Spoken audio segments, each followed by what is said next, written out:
मैं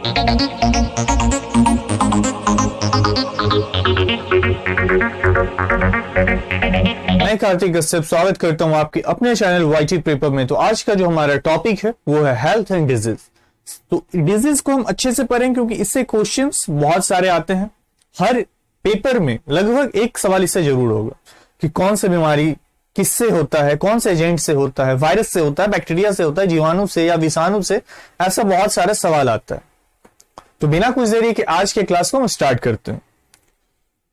तो सबसे पहले हम जानते हैं द स्टडी ऑफ डिजीज क्या होता है। The study of disease,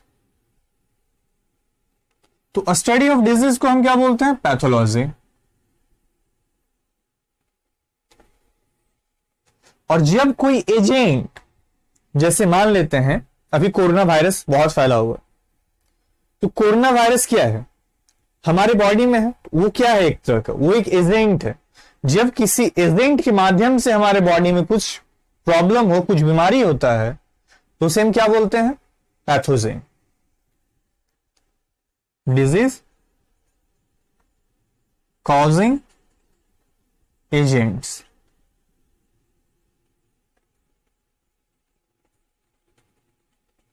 known as pathogen. Pathology, study को क्या बोलते हैं? पैथोलॉजी। लॉजी मीन्स स्टडी होता है, और पैथोजेन जो एजेंट होता है, जो बीमारी हमारे शरीर में लाता है, उसे हम क्या बोलेंगे? पैथोजेन। तो कितने टाइप्स के एजेंट होते हैं वो पहले देख लेते हैं।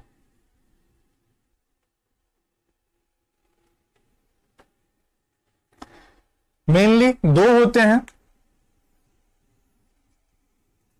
एक बैक्टीरिया, दूसरा वायरसेस। और ऐसे अगर हम देख लें तो बहुत सारे होते हैं, उनको हम अलग क्लास में देख लेंगे, ठीक है। अभी हम बैक्टीरिया और वायरसेस को पहले जान लेते हैं।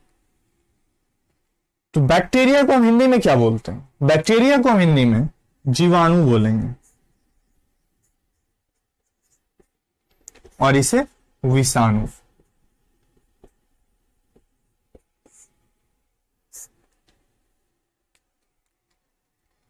तो जीवाणु में कौन कौन सा बीमारी आएगा? आपको सवाल डायरेक्ट एग्जाम में यही मिलता होगा कि ये कुछ बीमारी दिया रहेगा ऑप्शंस में, और पूछेगा कि ये बीमारी जो है ये वायरसेस होगा, बैक्टीरिया होगा, या पैथोजेन जो होगा उसका हेलमिंथेस होगा, या और दूसरा क्या होगा? यही सवाल आता है। या आपको डायरेक्टली सवाल यह आ जाएगा, मान लेते हैं जैसे टीबी, ट्यूबरक्लोसिस एक बीमारी है बैक्टीरिया का। तो ट्यूबरक्लोसिस जो बीमारी है वो क्या है?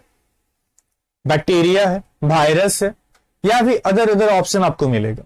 या फिर यह आ सकता है कि टीबी, ट्यूबरक्लोसिस जो है वो कौन से बैक्टीरिया से होता है? डायरेक्टली आपको यह भी पूछा जा सकता है।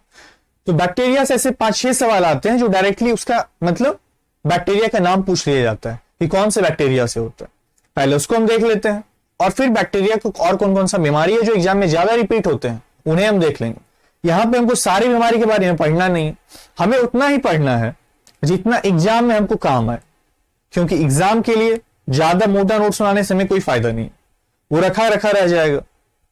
तो इसीलिए से हम थोड़ा नोट्स बनाए, छोटा बनाए लेकिन कारगर बनाए, ठीक है। तो चलिए बिना कुछ देरी का स्टार्ट करते हैं बैक्टीरिया को।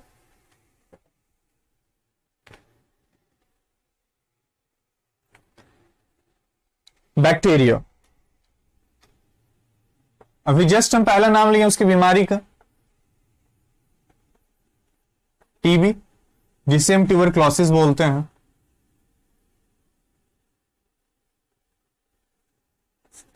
दूसरा टाइफॉइड,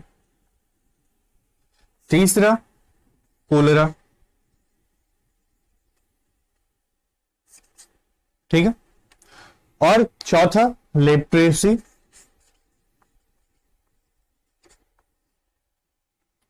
और फिर एक दो है, पहले हम इन चारों को देख लेते हैं, ठीक है। ये चारों मेनली जो है ये एग्जाम में बहुत ही ज्यादा रिपीट होता है, फ्रीक्वेंटली एकदम रिपीट होता है, ठीक है। और एक है फूड पॉइजनिंग, और टेटनस। ये 6 जो है 1 2 3 4 5 6, ये 6 जो है ये बहुत ही ज्यादा इंपॉर्टेंट है, क्योंकि आपको डायरेक्टली ये एग्जाम में इस तरह आएगा कि मतलब टेटनस कौन से बैक्टीरिया से होता है, फूड पॉइजनिंग कौन से बैक्टीरिया से होता है, डायरेक्टली ये क्वेश्चन आएगा। इसीलिए ये 6 याद करना बहुत ही ज्यादा जरूरी है। तो हम सबसे पहले इनके बैक्टीरिया का नाम लिख लेते हैं। ट्यूबरक्लोसिस किससे होगा?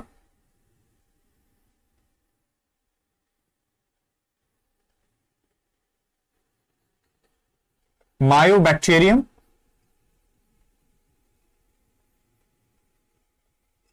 ट्यूबरक्लोसिस, ठीक है। टीबी किससे होगा? Means tuberculosis. आपको इसमें इसका नाम दिख जाएगा बीमारी का, उसी से तरीके से याद कीजिएगा, कोई प्रॉब्लम नहीं होगा। टाइफाइड दूसरा था हमारा। टाइफाइड किससे होगा? कौन सा बैक्टीरिया जब मतलब उसे, कौन सा एजेंट उसे जब तंग करेगा तो बीमारी होगा टाइफाइड को? Salmonella typhi. तीसरा हम देख लेते हैं लेप्रोसी। कोलरा था हमारा। मायोबैक्टीरियम लेप्री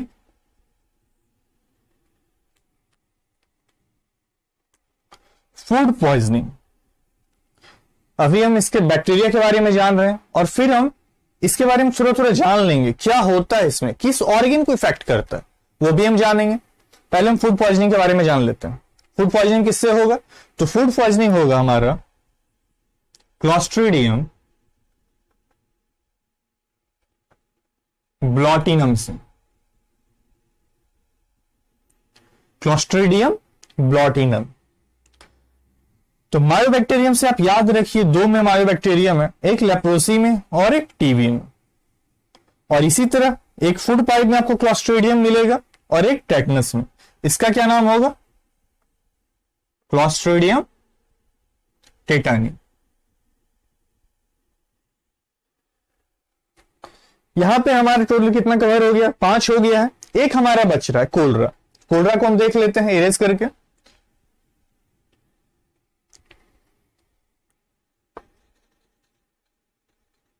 कोलरा, तो कोलरा कौन से बैक्टीरिया से होता है यह भी इंपॉर्टेंट है।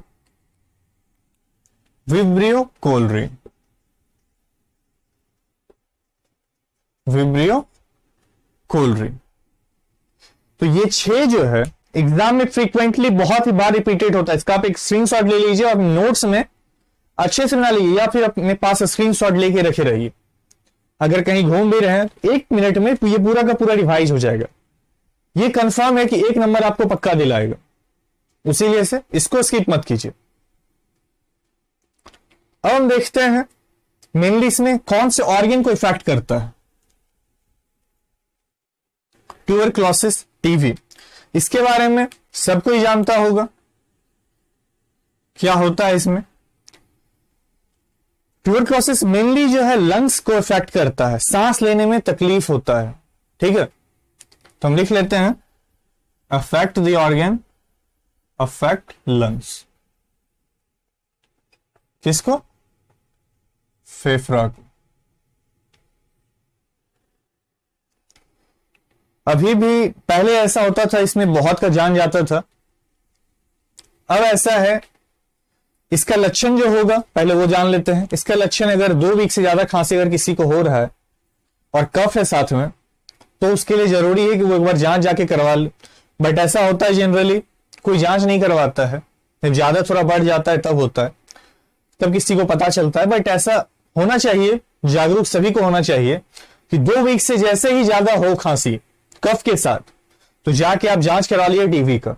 अगर आपका एकदम इनिशियल स्टेज में पता चल रहा है तो बहुत जल्दी ठीक होइएगा। पहले होता था कि जान चला जाता था, बट अब ऐसा नहीं है। 9 मंथ का मेडिसिन होता है इसका, 9 मंथ का टोटली, या 6 मंथ का भी अब आ गया है। तो आपको इतना कंप्लीट मेडिसिन लेना पड़ेगा। तो उससे बेटर अगर आप इनिशियल स्टेज में देख रहे हैं तो कुछ दिन में आपका ठीक हो जाएगा। तो इसीलिए से इग्नोर मत कीजिएगा किसी को खांसी और कफ है तो 2 वीक से ज्यादा जैसे ही हो अब जाके जांच करवा लीजिए। दूसरा है टाइफॉइड। ये मेनली जो है डैमेज करता है हमारे स्मॉल इंटेस्टाइन को। किसको करेगा डैमेज? स्मॉल इंटेस्टाइन मींस छोटी आंत को। अगर कहीं आपके फ्रेंड में या फिर किसी को आसपास हुआ होगा तो देखे होंगे उसे वॉमिटिंग बहुत होता है, बार बार फीवर वॉमिटिंग साथ में होता है, तो यही होता है टाइफाइड का लक्षण। और इसका टेस्ट जो होगा, मतलब कौन सा टेस्ट करवाना चाहिए जाके पैथ लैब में, तो वो हम एक क्लास में कर लेंगे, और बाकी डिजीज का कौन कौन सा टेस्ट होता है। तो ऐसे अगर हम टाइफाइड का बात करें तो टाइफाइड का होगा Widal test, Widal, WIDAL test, Widal. Leprosy, leprosy भी एक खतरनाक बीमारी है जो पहले माना जाता था, बट अब सभी का इलाज हो गया, उसी वजह से अब सबको छोटा मोटा बीमारी में रूप में गिना जाता है। देखते हैं लेप्रोसी को। लेप्रोसी जो है मेनली इफेक्ट करता है स्किन, ईयर, नोज और साथ में पेरिफेरल नर्व्स, कुछ नर्व्स को साथ में डिफेक्ट करता है। तो ये काफी खतरनाक माना जाता है क्योंकि ये नर्व पे अटैक करता है, उसीलिए से सावधानी थोड़ा बरतें। और इसका बैक्टीरिया क्या नाम था आप देख चुके हैं पहले ही। हम देखते हैं नेक्स्ट जो हमारा डिजीज है बैक्टीरिया का, वो हमारा है फूड पॉइजनिंग। और फूड पॉइजनिंग के बारे में तो सभी को पता है, इसमें भी हमारा इंटेस्टाइन को अफेक्ट करता है। ठीक है, अब हमारा फिब्रियो कोलरी, ये भी डैमेज हमारे इंटेस्टाइन को करता है। इसमें भी वही होता है जो हल्का फुल्का टाइफाइड का लक्षण होता है। ठीक है, और हम साथ में देख लेते हैं बैक्टीरिया का कुछ बीमारी जो सिर्फ आपको एग्जाम में ये पूछा जाएगा कि ये बीमारी क्या है, किसमें लाई करेगा, बैक्टीरिया में करेगा या वायरसेस में करेगा या हेलमिंथिस में करेगा। तो हम मेनली अभी सिर्फ बैक्टीरिया और वायरसेस को डिवाइड किए हैं, उसके बाद हम फिर अगले क्लास में देखेंगे। आज हमारा बैक्टीरिया तक होगा, अगले क्लास में वायरसेस देखेंगे, फिर अगले क्लास में हेलमिंथिस को देख लेंगे, और साथ में और कुछ डिजीज जो होगा स्पेशल डिजीज उसको हम देख लेंगे। ठीक है, और हम जान लेते हैं और कौन कौन सा बीमारी जो है वो हमारा बैक्टीरिया में आएगा। तो एंथ्रैक्स ये हमारा किसमें आएगा? बैक्टीरिया में आएगा। साथ में प्लेग, और साथ में आपके साथ इसके साथ साथ निमोनिया,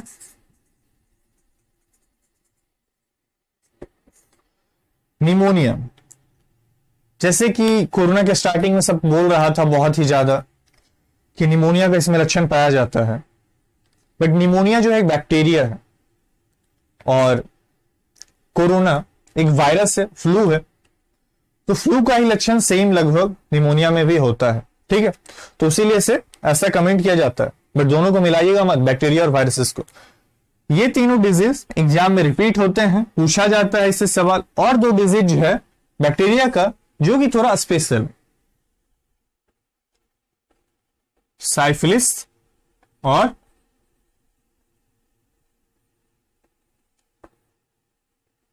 गोनोरिया। ये दोनों बीमारी जो है ये एसटीडी है, means sexual transmitted disease, STD या फिर एसटीआई, दोनों वर्ड लिया जाता है, एसटीडी और एसटीआई। एसटीआई मीन्स हम लिख लेते हैं क्योंकि बहुत सारे बच्चों को कंफ्यूजन हो रहा होगा।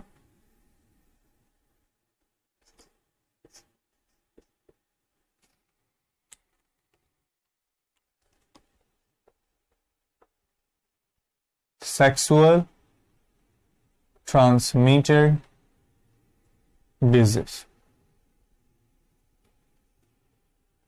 STI, सेक्सुअल ट्रांसमिटेड इन्फेक्शन, दोनों एक ही है। बस अभी हाल फिलहाल में एनसीईआरटी अपडेट किया है, एसटीडी यूज नहीं कर रहा है, एसटीआई यूज कर रहा है, ठीक है। उसीलिए से आपको दोनों को जानकारी होना चाहिए, एसटीडी और एसटीआई में कंफ्यूजन ना हो।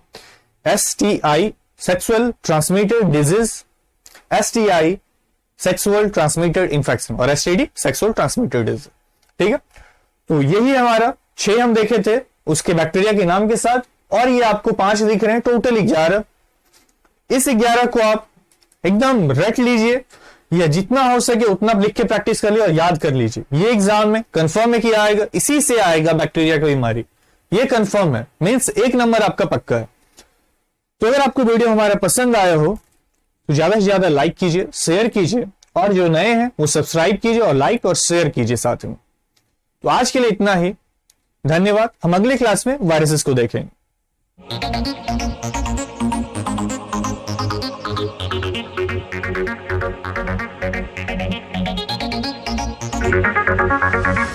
Thank you.